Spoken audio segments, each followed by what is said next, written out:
English में Shakespeare. और आज मैं आपके लिए लेकर आया हूँ आर के नारायण द्वारा लिखी बहुत ही इम्पोर्टेंट और amazing story the x.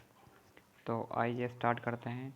Story start करने से पहले हम सबसे पहले इस स्टोरी के राइटर आर के नारायण के बारे में कुछ जानते हैं। आर के नारायण जो कि इंडिया के बहुत ही मोस्ट पॉपुलर ऑथर है इंग्लिश के। आर के नारायण का पूरा नाम राशीपुरम कृष्णस्वामी नारायण अय्यर था। इनका जन्म 1906 से 2001 के बीच माना जाता है। ये इंडिया के बहुत ही फेमस इंग्लिश राइटर थे। He wrote many short story and novel. इन्होंने बहुत सारे शॉर्ट स्टोरियाँ और नॉवेल्स वगैरह लिखी थी। इनका सबसे पहला जो नॉवल था या स्टोरी थी वो स्वामी एंड देयर फ्रेंड्स था।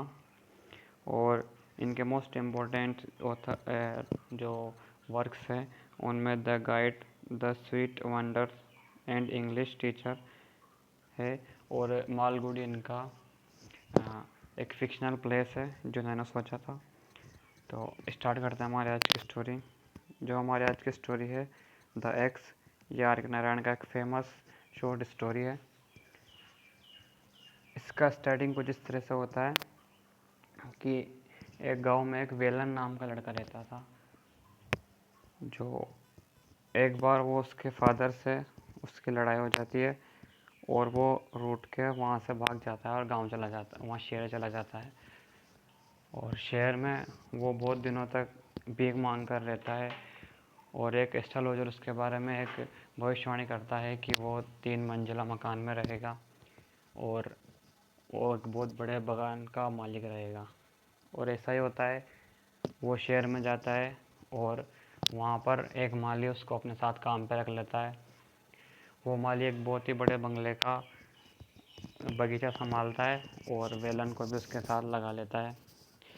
कुछ सालों तक वहीं काम करने के बाद पूरा बाग बगीचा वेलन के हाथों में आ जाता है। वो जो बूढ़ा आदमी जिसके साथ हुआ था वो अब बहुत ज़्यादा बूढ़ा हो गया है और वो एक दिन मर जाता है। और वहाँ का जो मेन माली है वो विलन बन जाता है और उसने पूरे बगीचे को साफ कर दिया था और वहाँ पर बहुत सारे पेड़ पौधे लगाए थे। एक दिन वो जो घर का मालिक होता है वो घर का मकान बनाता है और उसका उद्घाटन होता है जिसमें उसकी वाइफ और उसका सारा परिवार आता है। और वो कुछ सालों तक वहीं रहते हैं, फिर कुछ सालों बाद वो चले जाते हैं। और पूरे जो हवेली है उसमें और उस बगीचे में एकमात्र आदमी वही बचता है, वेलन।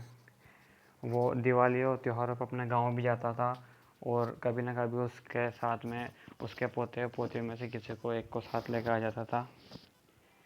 धीरे धीरे समय बीतता गया और हवेली वीरान होती गई। वहाँ पे कुछ किराएदार आते थे, थोड़े दिन रहते थे और वापस चले जाते थे। वेलन की झोपड़ी भी अब जर्जर हो चुकी थी और उसमें से बारिश का पानी आने लग गया था। वेलन भी अब बहुत बूढ़ा हो चुका था, तो उसमें इतनी क्षमता नहीं थी कि वो बगीचे को संभाल सके या फिर दोबारा झोपड़ी बना सके। तो धीरे धीरे धीरे वो वहाँ पे रहने लग गया हवेली में। हवेली में अब जो उसका मालिक था वो अब नहीं आते थे। पहले वो शुरू में थोड़ा बहुत दिन आते थे, महीने भर में एक बार, पर धीरे धीरे उन्होंने आना बंद कर दिया और हवेली में एकमात्र वेलन ही रह गया था। कुछ सालों बाद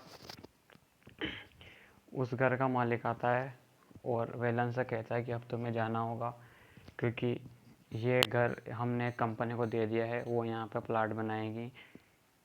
और वो जो पेड़ पौधे थे जो कि वेलन ने लगाए थे वो बहुत बड़े हो गए थे और वो सालों से उनके वहाँ पर रह रहा था, इसलिए उसका लगाव हो गया था उन पेड़ों से। एक दिन अचानक से जब दोपहर में वेलन सो रहा था तब उसने कुल्हाड़ी की आवाज़ सुनी। वो बाहर आया तो उसने देखा कि कुछ लोग उसके बगीचे में नीम के पेड़ को काट रहे थे। उसने उनको ऐसा करने से रोका, पर मज़दूरों ने कहा कि अगर हमने इस पेड़ को नहीं काटा तो हमारी नौकरी चली जाएगी। ऊपर से कंपनी का ऑर्डर है कि पूरे बगीचे को साफ़ कर दो और यहाँ पर कॉलोनी बनाई जाएगी। ऐसा सुनने के बाद वेलन बहुत निराश हुआ और रोने लगा। उसने उन मज़दूरों से प्रार्थना की कि जब तक मैं यहाँ से दूर ना चला जाऊँ आप कृपया करके इस पेड़ को ना काटें। इसको मैंने बहुत लाड़ प्यार से उगाया है और इसको मैं मेरे बेटे जैसा मानता हूँ। उन मज़दूरों ने वेलन की बात सुन ली और उन्होंने उसको आधे घंटे की मोहलत दी। वेलन गया और अपने कपड़ों का गट्ठर लेकर बाहर आ जाता है। एक बार और पेड़ को गले लगाता है और वहाँ से एक बार उनको बोलता है कि मेरे जाना था कि इसको मत काटना, और वहाँ से चला जाता है। जब वेलन दूर तक चला जाता है तब तक उसके कानों में कुल्हाड़ी की आवाज़ गूंजने लगती है। इस प्रकार से कहानी ख़त्म हो जाती है। इस कहानी के बारे में आर के नारायण ने बहुत ही इम्पोर्टेंट बात कही है। इसी के साथ ये स्टोरी पूरी होती है। अगर आपको स्टोरी पसंद आई हो तो प्लीज़ लाइक करें, कमेंट करें और हमारे चैनल को सब्सक्राइब करें। Thank you.